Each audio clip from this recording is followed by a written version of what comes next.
Red green online present. আমাদের কাজ হবে জুলাই জাদুঘরে এই বেদনাটা দর্শক যে ভিজিট করবে তার কাছে ট্রান্সফার করা, এবং এই ট্রান্সফার করার মাধ্যমেই কিন্তু এই যে আমরা যে দুঃশাসনের মধ্যে ছিলাম 16 বছর, এবং জুলাই শুধু বীরত্বের না, জুলাই একই সঙ্গে আমাদের বেদনারও গল্প। এই গল্পগুলো যেন মানুষের কাছে একই পরিমাণ, যে বেদনা আপনি শান্তর মায়ের কথায় শুনলেন, একই পরিমাণ বেদনা নিয়ে যেন জাদুঘরে ভিজিটের কাছে যায়। এটা আমাদের কাজ, এবং সে কাজ করার জন্য আমরা এখন আজকে হয়তো আমি 3-4টা জায়গা থেকে কিছু অবজেক্ট কালেক্ট করছি। চেষ্টা করছি 5 আগস্ট যেন জুলাই জাদুঘর ওপেন হয়।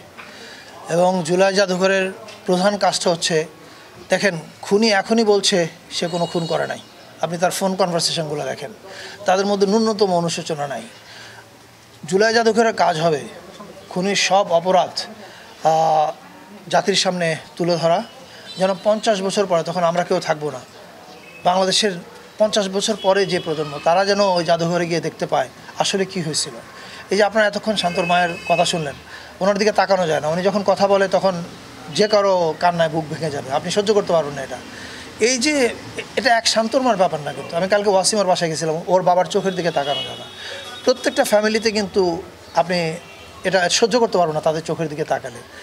এই যে তাদের বেদনাটা যেটা আমরা এখানে দেখলাম, আমাদের কাজ হবে জুলাই জাদুঘরে এই বেদনাটা দর্শক যে ভিজিট করবে তার কাছে ট্রান্সফার করা, এবং এই ট্রান্সফার করার মাধ্যমেই কিন্তু এই যে আমরা যে দুঃশাসনের মধ্যে ছিলাম 16 বছর, এবং জুলাই শুধু বীরত্বের না, জুলাই একই সঙ্গে আমাদের বেদনারও গল্প। এই গল্পগুলো যেন মানুষের কাছে একই পরিমাণ, যে বেদনা আপনি শান্তর মায়ের কথায় শুনলেন, একই পরিমাণ বেদনা নিয়ে যেন জাদুঘরে ভিজিটের কাছে যায়। এটা আমাদের কাজ, এবং সে কাজ করার জন্য আমরা এখন আজকে হয়তো আমি 3-4টা জায়গা থেকে কিছু অবজেক্ট কালেক্ট করছি। অবজেক্ট মানে হচ্ছে শহীদদের।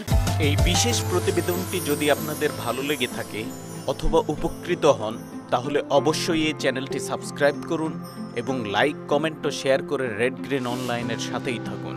Thanks to everyone. Red green online.